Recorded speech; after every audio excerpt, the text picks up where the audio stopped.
नमस्कार मित्रांनो, सुस्वागतम. घरोघरी मातीच्या चुली या मालिकेच्या आजच्या भागामध्ये अगदी मनपूर्वक मी तुमचं स्वागत करते. आजच्या भागामध्ये आता जानकी ही ऐश्वर्याला डबा घेऊन जायला निघालेली आहे, परंतु सुमित्रा आडवी येते. सुमित्रा म्हणते की या घरातील मी एकही अन्नाचा कण त्या ऐश्वर्याला नेऊन देणार नाही, म्हणून आता ती जानकीच्या हातातील डबा हिसकवायला जाते आणि तेवढ्यात तो डबा खाली पडून मात्र पूर्णपणे सांडला जातो. अन्नही पूर्ण वाया गेलेलं आहे आणि ते सर्व बघून नाना आता विचारतात की अगं सुमित्रा, हे सर्व काय? अवंतिका आणि सौमित्र सुद्धा तेथे येतात. आता मात्र सुमित्रा म्हणते की अहो, या जानकीला काय गरज आहे त्या ऐश्वर्याला या घरातील अन्न नेऊन देण्यासाठी, डबा नेऊन देण्यासाठी. जानकीला मात्र फार वाईट वाटतं. ही जानकी मात्र त्या ऐश्वर्यासारख्या असणाऱ्या गुन्हेगाराची साथ देत आहे असे आता सुमित्रा अगदी जानकीकडे बघून बोलत असते. त्यावेळेस आता जानकीच्या डोळ्यामध्ये पाणी असतं. जानकी मात्र आता म्हणते की मी तुम्हाला सगळ्यांना किती वेळेस सांगितलं, पण कोणीही माझं ऐकून घ्यायला तयारच नाही. ऐश्वर्या निर्दोष आहे, तिने कोणताही गुन्हा नाही केलेला. आणि हे बघा आई, तुम्ही तुमच्या जानकीला ओळखत नाही का? आणि मी गुन्हेगाराला साथ दिलं असं तुम्हाला वाटतं का? आई, थोडा तरी माझ्यावर विश्वास ठेवा. तेव्हा आता जानकी तो सांडलेला जो काही डब्बा आहे तर तो सगळा गोळा करून घेते आणि अगदी तो डबा टेबलवर ठेवून देते आणि आपली बॅग घेऊन म्हणते की ठीक आहे, या घरातील एकही अन्नाचा कण मात्र आता ऐश्वर्याला नाही म्हणजे घेऊन जाणार. आणि जानकी मात्र तशीच निघून जाते. तेव्हा आता नाना म्हणतात की सुमित्रा, अगं काय हे, जाऊन दे ना तिला घेऊन. सुमित्रा ऐकायला तयार नाही. त्यानंतर आता इकडे ऐश्वर्या वाटच बघून असते. आता हवालदार तेथे येतो आणि ऐश्वर्याला विचारतो की मॅडम, तुम्हाला काही खायला हवं आहे का? त्यावरती ऐश्वर्या म्हणते की हे बघा, मला तुमच्या येथील खाणं नाही आवडत. तर आता हवालदार म्हणतो की माणुसकी म्हणून विचारलं आणि तुम्ही आमच्यावर का उलटतात? मला काही येथील हॉटेलमधील चमचमीत जेवण मिळणार आहे का? आणि तेवढ्यात तेथे जानकी येते. जानकी लगेच आता हवालदारांना म्हणते की सर सॉरी, खरंच ऐश्वर्या जर काही बोलली असेल तर कारण ती टेन्शन मध्ये आहे ना, आणि हे बघा मी तिच्यासाठी खायला घेऊन आलेले आहे. आणि आता ती ऐश्वर्याला म्हणते की हे बघ ऐश्वर्या, मी तुला आवडते तर सँडविच आणि ज्यूस घेऊन आलेले आहे. तर हवालदार म्हणतात की तुम्ही यांच्यासाठी जेवण नाही आणू शकत, कारण यांच्यासाठी फक्त त्यांच्या घरातील लोक आहे तर ते जेवण आणू शकतात. त्यावेळेस आता जानकी म्हणते की ती तर माझ्या घरातलीच आहे आणि आम्ही दोघी सुद्धा रणदेव्यांच्या सुना आहोत. माझी धाकटी जाऊ आहे आणि त्या नात्याने मी इथे आले आहे. तेव्हा हवालदार म्हणतात की हो ना, मला माहिती आहे, पण तुमच्या दोघीमध्ये मात्र अगोदर जे काही झाले ना ते अख्ख्या मुळशीला माहिती आहे. आम्ही मात्र ही रिस्क नाही घेऊ शकत. त्यांच्यासाठी जे काही आणलेलं आहे ना ते तुम्हाला अगोदर खाऊन दाखवावं लागेल. आता जानकी मात्र जे सँडविच आहे तर ते खाऊन दाखवते, एक घास खाते आणि ज्यूस आहे तर ते ज्यूस सुद्धा आता एक घोट पिते. आणि आता ऐश्वर्या पाहतच असते. ऐश्वर्याचे डोळे भरून येतात. तर जानकी म्हणते आता तरी मी देऊ शकतेस का? तर हवालदार म्हणतात की ठीक आहे, तुम्ही देऊ शकतात. आणि आता मात्र ती ऐश्वर्याला म्हणते की तुला आवडतं ना, अगदी तसंच आणलेलं आहे सँडविच आणि ज्यूस. तेव्हा आता ऐश्वर्याचे डोळे भरून येतात आणि ती जानकीला विचारते की अगं तुला कसं माहिती की मला सँडविच आणि ज्यूस आवडतं म्हणून? तेव्हा आता जानकी खुश होत म्हणते की अगं मला माझ्या माणसाच्या आवडीनिवडी आहे ना त्या सगळ्या काही माहिती असतात. ऐश्वर्याला आता खूप हसू येते आणि म्हणते की अगं म्हणजे तू माझ्या छोट्या छोट्या गोष्टीवर, अगदी आवडीवर बारीक सारीक लक्ष ठेवून जर होती तर. तेव्हा आता जानकी म्हणते की अगं माझ्या माणसांना काय आवडतं आणि काय नाही हे सगळं काही जपण्याचा मी प्रयत्न करत आहे, ते पण अगदी मनापासून. आणि हे बघ तुझ्या बाबतीत सुद्धा मी तेच केलं होतं. ऐश्वर्याचे डोळे भरून येतात. ऐश्वर्या म्हणते की अगं पण मी मूर्ख होते. एकीकडे मात्र तू घर सांभाळत होती, नाती जपत होती आणि दुसरीकडे मात्र मी ते सगळं काही उद्ध्वस्त करत होते. जेव्हा लहानपणी मी पत्त्यांचा बंगला बांधायचे ना तेव्हा तो अगदी पडू नये यासाठी मी अगदी खूप मनापासून प्रयत्न करायचे. आता मात्र मोठं झाल्यानंतर तेच माझं घर मी बांधून नाही ठेवलं. नाती आहे ती मी बहरायला दिलीच नाही. आणि जो तेव्हा मी पत्त्यांचा बंगला असा बांधायचे आणि जेव्हा तो कोसळायचा ना तेव्हा खरंच मला खूप त्रास व्हायचा, वाईट वाटायचं. आणि त्यावेळेस खरंच जानकी मला खूप रडायला सुद्धा यायचं ग. आणि आता शेवटी मीच माझं घर तोडलं याचा ऐश्वर्याला खूप वाईट वाटून ती रडत असते. तर जानकी तिच्याकडे पाहत असते. जानकीला सुद्धा खूप वाईट वाटतं ऐश्वर्याची ती अवस्था बघून आणि ऐश्वर्याला होणारा पश्चाताप ऐकून. ऐश्वर्या पश्चाताप करत म्हणते की मी खरंच माझं घर उद्ध्वस्त करून टाकलं आणि माझ्या माणसांना सुद्धा खरंच खूप रडवलं. तेव्हा आता जानकी म्हणते की अगं झालं गेलं विसरून जा जानकी, तो सर्व काही भूतकाळ होता ग. आणि सगळ्यात महत्वाचं म्हणजे तुला तुझ्या चुकांची जाणीव झाली आणि ते तू मान्य सुद्धा केलेला आहेस आज. आणि त्यातच म्हणजे माणसांच्या मनाचा मोठेपणा किती असतो हा कळतो. आणि मला माहिती आहे की तू सुधारण्याचा किती प्रयत्न करत आहे आणि त्या प्रयत्नांना कायम माझी साथ असेल. त्यामुळे तू काळजी करू नको आणि मला पूर्ण खात्री आहे की तू नक्की सगळ्यांचा विश्वास अगदी कमावशील आणि तो विश्वास जिंकशील सुद्धा. आणि चल आता भूक लागलेली आहे ना, खाऊन घे मग लवकरात लवकर. किंवा आता लगेच ऐश्वर्या म्हणते की सॉरी माझे हात खराब आहेत, आता मी हात वॉश कुठे करू म्हणून ते इकडे तिकडे बघत असते. आणि तेवढ्यात जानकी आपल्या हाताने आता अगदी घास पुढे करते आणि म्हणते की ऐश्वर्या ऐश्वर्या मी भरवते, काही काळजी करू नको. आता जानकी आपल्या हाताने ऐश्वर्याला भरवत असते आणि ऐश्वर्या डोळ्यामध्ये पाणी आणत आता खरंच जानकीच्या हाताने खात असते. तेवढ्यात ऐश्वर्याला ठसका लागतो. जानकी काही नाही सँडविच बाजूला ठेवते आणि तिला ज्यूस प्यायला देते. तेव्हा आता ऐश्वर्या ज्यूस वगैरे पिते आणि जानकीला म्हणते की खरंच आतापर्यंत मी तुला खूप वेळ दगा दिलेला आहे. हे बघ आता मात्र मी तुझ्या समोर आहे तर ती खरी आहे, खोटी नाही. आणि हे बघ मी खरंच खूप प्रामाणिक आहे आणि तुझा माझ्यावर विश्वास आहे ना. तेव्हा आता जानकी म्हणते की हो, तू काही काळजी करू नको, माझा तुझ्यावर पूर्ण विश्वास आहे. आणि हे बघ आता मला पूर्णपणे माहिती आहे आणि आजपर्यंत तू जे काही केलं नाही याचा माझ्यावर पूर्ण विश्वास आहे ग. आणि हे बघ ऐश्वर्या, तू मनापासून सुधारण्याचा प्रयत्न करत आहे, त्यामुळे तू काही काळजी करू नकोस. आता मात्र तू एकटी नाहीस आणि काही झाले तरी आता मी तुला येथून सोडवणार म्हणजे सोडवणारच, हा जानकीचा शब्द आहे. तेव्हा आता ऐश्वर्या जानकीकडे बघून आणखीन खुश होते आणि जानकीची आज खरी किंमत ऐश्वर्याला कळते. आणि आता जानकी ही ऐश्वर्याला भरवायला जाते तर ऐश्वर्या आपला हात पुढे करून जानकीला भरवते आणि दोघी आता खुश होत एकमेकींकडे पाहत असतात आणि हसत असतात आणि मस्त एकमेकींबरोबर सँडविच खात असतात. आता दोघेही खुश असतात. त्यानंतर जानकी बाहेर येते तर सारंग आता तेथे आलेला आहे. सारंगला बघून मात्र जानकी विचारते की भाऊजी तुम्ही इथे काय करतात, ऐश्वर्याला भेटायला आलात का? तेव्हा आता सारंग नाही असं म्हणतो. आणि हे बघ अगं जानकी वहिनी, तिच्याविषयी जे काही तुझं मत आहे ना तर ते बदललेलं आहे, आमचं नाही. पण वहिनी मला एक कळत नाही की ऐश्वर्याविषयी तुझं असणारं मत इतकं कसं बदललेलं आहे की तू तिच्यासाठी खायला सुद्धा घेऊन आलीस. त्यावरती आता लगेच ऐश्वर्या म्हणजे बदललेली नाही असं सारंगला वाटतं. जानकी म्हणते की हो ती बदलली आहे आणि तिच्या काळजीपोटी मी तिला खायला घेऊन आले आणि हे बघा मला तिला भेटायचं सुद्धा होतं. तेव्हा मात्र आता सारंग म्हणतो की वहिनी तू आता ऐश्वर्याला भेटू शकते पण अजून एका माणसाला सुद्धा भेटू शकतेस ना. तेव्हा आता सारंग इकडे तिकडे बघतो आणि आता हळूच म्हणतो की वहिनी मायाला तुला भेटायचं आहे. तर जानकी म्हणते की काय बोलतात, तर सारंग म्हणतो की हो फक्त एकदा आणि मायाने तुला भेटायला बोलावलेलं आहे, प्लीज तू येते ते. तेव्हा आता जानकी विचारते की कुठे बोलावलेलं आहे आणि सारंग पुन्हा म्हणतो की आपण मायाला भेटणार आहोत, हे कुणालाही कळायला नकोय. तेव्हा आता जानकी म्हणते की ठीक आहे आणि आता सारंग कुठे भेटायचं आहे पत्ता आता जानकी वहिनीला सांगतो. असे बोलून आता सारंग तिथून निघून जातो आणि आता जानकी विचार करते. त्यानंतर आता इकडे सुमित्रा ऋषिकेशला म्हणते की अरे हे बघ त्या जानकीला जरा समजाव, ती असं का वागते बरं. ती त्या ऐश्वर्यासाठी डबा घेऊन जात होती आणि मी तिला सांगितलं की आपल्या घरचं अन्न मात्र त्या ऐश्वर्याला घेऊन जायचं नाही. तेव्हा मात्र आता ती मला असं म्हणाली की इथल्या लोकांची माणुसकी संपलेली आहे म्हणून, आणि ती असं का वागते. तेव्हा आता ऋषिकेश म्हणतो की काहीच कळत नाही. अगं आई हे बघ मी सुद्धा तिला खूप समजावून सांगितलं पण ती माझं काहीच ऐकून घ्यायला तयार नाही असे ऋषिकेश म्हणतो. तर सुमित्रा म्हणते की मला एक कळत नाही की हे बघ जानकीला मात्र आता ह्या ऐश्वर्यासारख्या मुलीबद्दल इतकी सहानुभूती का वाटते. आणि खरं सांगते मी जानकी विषयाची परीक्षा बघत आहे. त्यावरती ऋषिकेश म्हणतो की हो आई एकदम बरोबर, कारण जानकीने मात्र ऐश्वर्यावर दया दाखवून खूप असं रिस्की आपल्यासाठी असू शकतं. सुमित्रा विचारते की अरे हे बघ ऐश्वर्याने मात्र जानकीला तुरुंगात अगदी जाण्यापासून का वाचवलं असेल बरं. त्यावरती आता ऋषिकेश म्हणतो की आई अगं त्या ऐश्वर्याने मात्र जानकीवर असणारा विश्वास मिळवण्यासाठी मुद्दाम हे सर्व केलेलं असेल. आणि तुला तर माहितीच आहे की सयाजीराव विखे पाटील आपले किती मोठे विरोधक आहे, त्यामुळे मला राहून राहून हेच वाटतं की सयाजीराव आणि ऐश्वर्या दोघे मिळून हे सर्व करत असतील. म्हणूनच मला असं वाटतं की नानांनी सुद्धा आता जानकीला अडवलं पाहिजे ऐश्वर्याला जे काही सपोर्ट ते करत आहे त्याबद्दल. सुमित्रा म्हणते की हो ना, अरे मला सुद्धा तेच वाटतं. जानकी मात्र आता हल्ली स्वतःच्या जीवाची पर्वा नसल्यासारखीच वागायला सुरुवात केलेली आहे. आणि हे बघ आत्ताच बघ ना, अरे ती ऐश्वर्याला भेटायला केव्हाची गेलेली आहे आणि अजून काही पत्ता नाही, ते तिला फोन कर बरं. सो ऋषिकेश म्हणतो की हो मी लगेच फोन करतो. तेवढ्यात ऋषिकेश मोबाईल काढणार तो सारंग येतो आणि सारंग लगेच ऋषिकेशला म्हणतो की नाही दादा तू जानकी वहिनीला फोन करू नकोस आणि आई तू सुद्धा काळजी करू नकोस, वहिनी कुठे गेलेली आहे ते मला माहिती आहे. तेव्हा सुमित्रा विचारते की कुठे. आता सारंग म्हणतो की जानकी वहिनी मायाला भेटायला गेली. आता हे ऐकल्यानंतर मात्र सुमित्रा आणि ऋषिकेश यांना धक्का बसतो. तेव्हा आता ऋषिकेश म्हणतो की काय, तर आता सारंग म्हणतो की हो कारण कसं आहे की मायाला मात्र एकदा जानकी वहिनीशी बोलायचं होतं, म्हणून मायाने मात्र माझ्याकडे निरोप पाठवला आणि जानकी वहिनीला एका ठिकाणी भेटायला बोलावून घेतलं. आता हे ऐकल्यानंतर मात्र ऋषिकेश आणि सुमित्रा यांना धक्का बसतो. ऋषिकेश लगेच सारंगला विचारतो म्हणजे तू आता हे सगळं आम्हाला सांगतोस का, तू जानकीला तेथे पाठवलं त्या मायाला भेटायला, ते किती रिस्की असू शकतं हे तुला कळतं का. आता सारंग म्हणतो की अरे दादा असं काही नाही, कारण माया जानकी वहिनीला काही करणार नाही. तेव्हा आता ऋषिकेशला खूप राग येतो.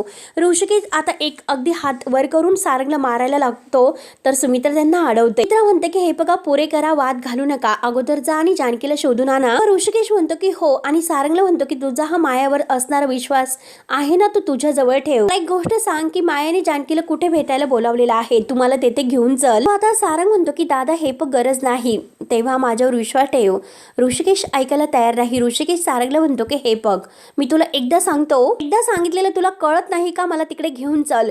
म्हणून ऋषिकेश आता खूपच सारंगवर चिडलेला आहे. सुमित्रा सारंगला खुणावते आणि सारंग म्हणतो की ठीक आहे. तर ऋषिकेशला घेऊन तिकडे जातो. तेव्हा ऋषिकेश आईला म्हणतो की आलो आणि ऋषिकेश लगेच तिकडे निघून जातात. त्यानंतर आता इकडे ऐश्वर्याला भेटायला जेलमध्ये आता हा सयाजीराव येतो आणि तेथील हवालदारांना विचारतो की ऐशू कुठे आहे.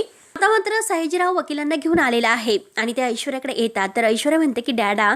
तर सयाजीराव म्हणतो की हे बघ, हे वकील साहेब ते आपली बाजू मात्र कोर्टामध्ये मांडणार आहेत. आता वकील साहेब म्हणतो की मी ॲडव्होकेट खंडा गळे आणि मी तुमची केस कोर्टामध्ये मांडणार आहे आणि मी तुम्हाला कोर्टामध्ये जे काही सांगेल ना, अगदी तसंच तुम्ही कोर्टामध्ये बोलायचं आहे, हे लक्षात ठेवा. किंवा आता ते वकील साहेब आहे तर ते ऐश्वर्याला विचारतात की हे बघा, तुम्ही ज्यावेळेस अगदी तेथे पोहोचलात तर तेव्हा त्यावेळेस अगोदर मात्र जानकींनी म्हणजे त्या मकरंदला विष दिलेलं होतं आणि मकरंद मात्र मेला आणि त्यानंतर मात्र जानकीने तुम्हाला तेथे थांबायला सांगितलं आणि ती मात्र तेथून पळून गेली. तर आणि पोलीस तेथे आले. पोलिसांचा मात्र तुम्हाला तेथे बघून गैरसमज झालेला आहे आणि त्यांनी तुम्हाला पकडलं. मग हे असं आहे ना, तुम्ही कोर्टामध्ये बोलायचं. आता हे ऐकल्यानंतर ऐश्वर्या विचारते की हे स्टेटमेंट मी द्यायचं आहे का. तर वकील साहेब हो असं म्हणतात. हे बघा, हे सगळं तुम्ही लक्षात ठेवायचं आणि ह्या वकील पत्रावर सही करायला ते सांगतात. नंतर आता इकडे जानकी मायाने जेथे तिला भेटायला बोलावलेलं आहे तर तेथे भेटायला येते आणि तिला माया करत तिला तेथून शोधत असते. येथे मात्र अजूनपर्यंत माया काही दिसत नाही. जानकी तिला आवाज देत असते की माया आणि ही माया कुठे गेली असेल. तर मला भेटायला इथेच बोलावलं होतं आणि आता ती भेटायला का आली नसेल, म्हणजे नक्की मायाचा कुठला तरी प्लॅन तर नसेल ना, अशी जानकीला आता संशय येतो. तेवढ्यात आता जानकीच्या मागून माया येते. आता माया लगेच जानकीला जानकी असं म्हणते तर जानकी तिच्याकडे पाहत असते.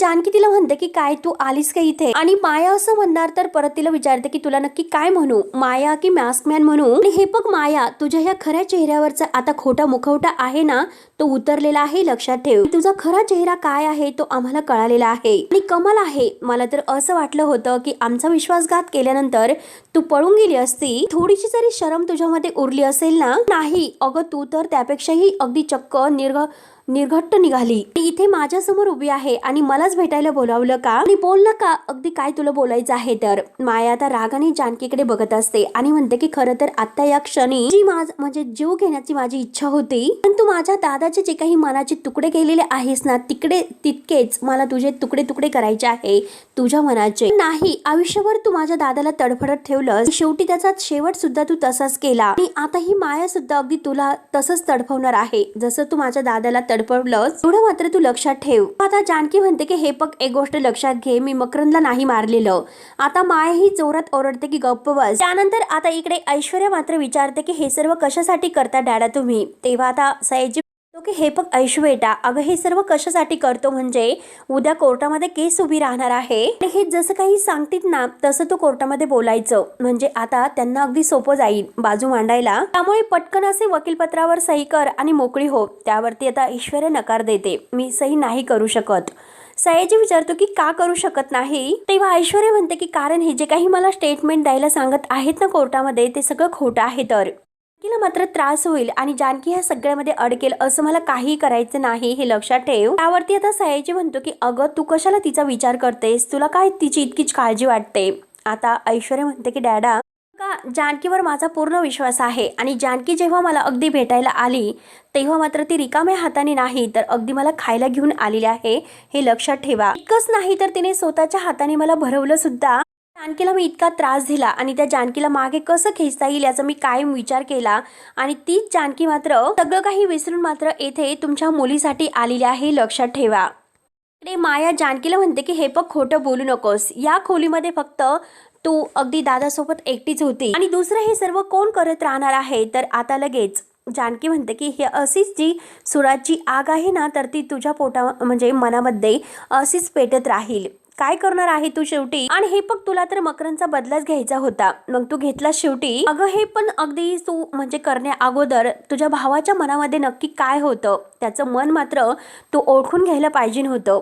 बहीण म्हणून तू त्याच्या मनाचा विचार केलास का? एकदा तरी तू हे सर्व केलंस का? तेव्हा आता माया म्हणते की हो, त्याला जाणून घेतलंस ना, तेव्हा ही सर्व धडपड सुरू होती. आणि हे बघ, तो माझा भाऊ आहे आणि होता सुद्धा. एक बहीण म्हणून माझ्याशिवाय त्याला समजून कोण घेणार आहे बरं दुसरं? आणि हे बघ, त्याला काय करायचं होतं तर तुझ्याशी लग्न तर करायचं होतं. आणि त्याच्यामध्ये काय असं कमी होतं? इतका शिकलेला होता, पण नाही, शेवटी मात्र तू ऋषिकेशची निवड केली आणि त्याचा अगदी माझ्या भावाचा हात तू सोडलास. हात धरून मात्र तू त्याला कडेवरून ढकलून दिलंस. त्यावरती आता जानकी तिला सांगण्याचा प्रयत्न करते की नाही माया, हे बघ अगं, मी तुला सांगण्याचा इतका प्रयत्न करत आहे की मी तुझ्या भावाला ढकललं नाहीस आणि त्याला मारलेलं सुद्धा नाही. माझ्यावर विश्वास ठेव. आम्ही त्याला मकरंदला ढकललेलं नव्हतं, अपघाताने तो खाली पडलेला होता. त्यानंतर आता इकडे सयाजी ऐश्वर्याला म्हणतो की अगं ऐशू, तू विसरलीस का त्या रणदेवेंनी तुला किती त्रास दिलेला आहे? या सगळ्याची मी तुला आठवण करून देऊ का? आणि त्या रणदेवांना सवयच आहे मागून मात्र ही खंजीर खुपसण्याची. त्यावरती ऐश्वर्या म्हणते की नाही, अजिबात नाही डॅडा, त्यांनी कधीही असं नाही केलं, परंतु उलट मीच त्यांना त्रास दिलेला आहे. आणि हे बघा, हे सुद्धा खरं आहे. तुम्हाला सुद्धा माहिती आहे की कावीळ झालेल्या माणसाला मात्र अख्खं जग पिवळं दिसतं आणि माझं सुद्धा अगदी तसंच काहीसं झालेलं होतं. लोकांचा चांगुलपणा मला कधीही नाही दिसलेला. मध्ये फक्त आणि फक्त बदल्याची भावना होती. नेहमी मी त्यांना त्रासच दिलेला आहे. त्यांना म्हणजे त्या लोकांचा बदला घेण्यासाठी, त्यांना त्रास देण्यासाठी शेवटी मी त्या मायावर सुद्धा विश्वास ठेवला होता. त्याचा आज मला खूप राग येतोय. मायावर मी विश्वास ठेवला काय, जिने मला मारण्यासाठी अगदी फुलप्रूफ प्लॅन सुद्धा केला होता आणि त्याची शिक्षा आजपर्यंत मी भोगत आहे आणि भोगलेली सुद्धा आहे. आणि हे बघा डॅडा, त्या मायाने मात्र मला मारण्याचा सुद्धा प्रयत्न केलेला आहे. जवळ मी गेले सुद्धा होते, पण आज मी तुमच्या समोर जी उभी आहे ना, फक्त आणि फक्त त्या जानकीमुळे मी वाचलेला आहे, लक्षात ठेवा. त्यानंतर आता इकडे माया म्हणते की तू खोटं बोलू नकोस जानकी. दादाने ज्या दिवशी तुला लग्न करण्यासाठी पळून आणलं होतं, त्या दिवशी मात्र त्याने मला सगळं काही सांगितलेलं होतं.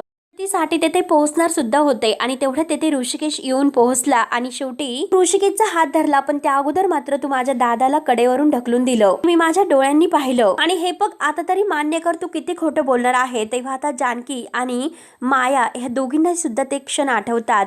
जानकीने मात्र आता ह्या मकरंदला वाचवण्यासाठी हात पकडलेला असतो, परंतु मायाचा मात्र हा गैरसमज झालेला आहे. जानकीनेच माझ्या दादाला ढकलून दिलेला आहे. तेव्हा आता जानकी म्हणते की हे बघ, मी खोटं नाही बोलत, माझ्यावर विश्वास ठेव.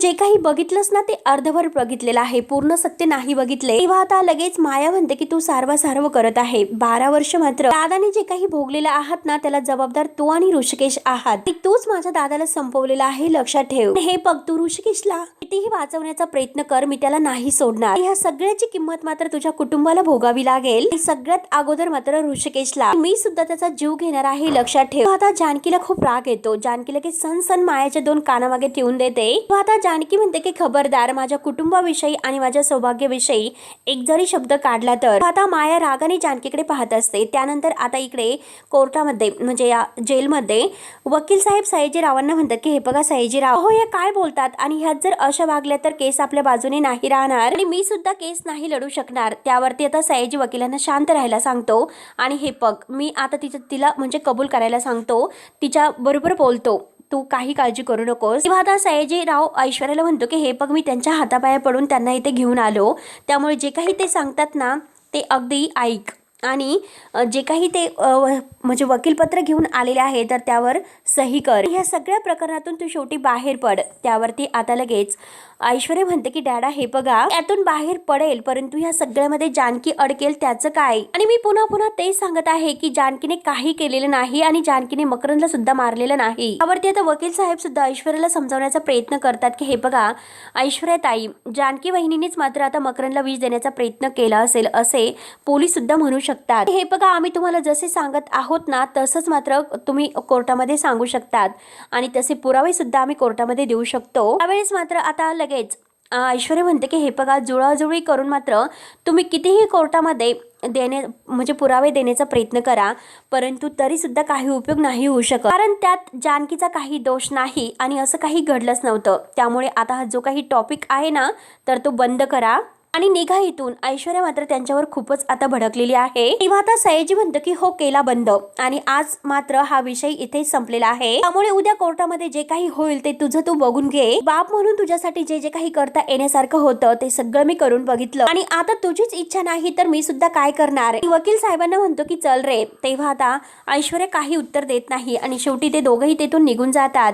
आता इकडे जानकीने मायाच्या कानामागे दिलेले आहे. हे दिल्यानंतर मात्र माया म्हणते की अरे वा, तुझा हात तर चांगलाच चालतो. मला तर असं वाटलं होतं की हे हात फक्त जोडण्यासाठी आहेत.